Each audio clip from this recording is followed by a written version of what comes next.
7. And not too long ago, we had paper bags banned in this country, plastic paper bags. And there was the introduction of the recyclable, or was supposed to be recyclable, woven bags. But NEMA has slapped a ban on the new shopping bags. Remember, if there's anything they have a lot of color. But according to NEMA, what has happened is that there's very poor quality that is being distributed out there. And as a result, one, it is not it's not possible to recycle it. And secondly, they are of poor quality to a point where if you put something heavy, they'll actually fall through. So they're saying by 31st of this month, this should not continue. Actually, it's sad, Mike, the way we do some policies in this country.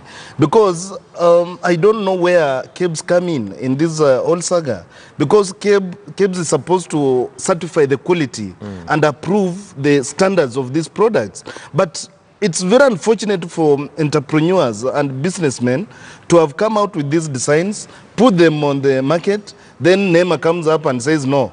We don't want those ones. Where was KEBS? Where was NEMA when these things were being circulated? You know. And the question is then whether there was of resources, and whether there was even a standard that was set that they're supposed to follow. Because if there was no standard, then KEBS maybe have nothing to check. But at the same time, for NEMA to have banned the plastic papers at that point in time, they should have come up with guidelines and standards and standards on how these things are supposed to be made. That is supposed to be there. But you know, when these paper bags were introduced, Mike, I think I was on this platform again, and we were discussing about the quality. And one thing that emerged was that the leakages, you know, like if you put something like meat or, you know, something that leak, it's very difficult to ascertain even the hygiene of these those bags. Because and it became, for us during that time, we saw it as hazardous to people, to users, and you know, to families, because how will you wash it, how will you clean, how will you maintain? Absolutely, because if it's supposed to be recycled, if you put something that is leakage,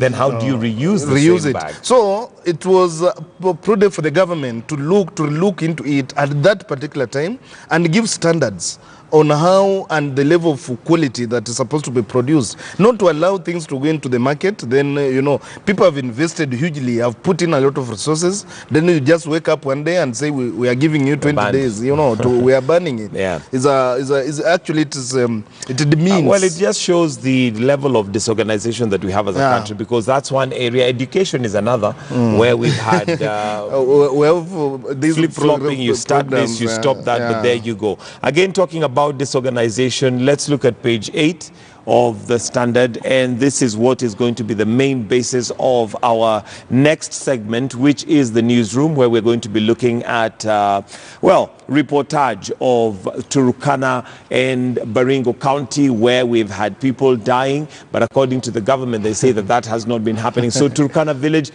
dying quietly as drought bites. Yes, very, very serious situation. Very serious situation. But I share with the sentiments of, you know, I feel Deputy President William Ruto, because when he came out and said what the media is portraying is not true, as a government, you know, it's very difficult to accept the challenges, to accept that, yes, that you are in government, down. But people are dying. So it was, you know, for him, for political reasons, it was good for him to say nobody has died. This because of diseases and, you know, those kind and other causes of death. But again, Mike, something that we should be looking and analyzing, as especially the media, is not only to see people and portray images of people dying. We need to look at the amount of resources that are pumped into these counties. Because like for Turkana County, for the last financial year, they have received in excess of 20 billion. That is the normal allocation. Then there is the equalization fund of almost 10 billion. Where does this money go? We have CDF, we have MPs who are allocated CDF, and MPs in those areas, they get huge amounts of money. In terms of, you know, because of the to bring them up, where does this money go? Because when you look at these counties, actually, you don't see anything. You don't see any infrastructure. You don't see. It's like we are still in the days before the 2010 constitution. So we need to start analyzing where does the money for For example, MCAs, they are given some ward development funds. Where do this money go? You know, those kind of things. We can't allow to be doing the same thing all the time and expect different results when these people we elect to serve wananchi at the local level spend most of their time in Nairobi purchasing plum houses in you know, in big Posh estates, areas, in posh areas, when people they are supposed to serve are dying. Then we are told Kenyans we are not mindful of those people who are suffering. There was this contribution of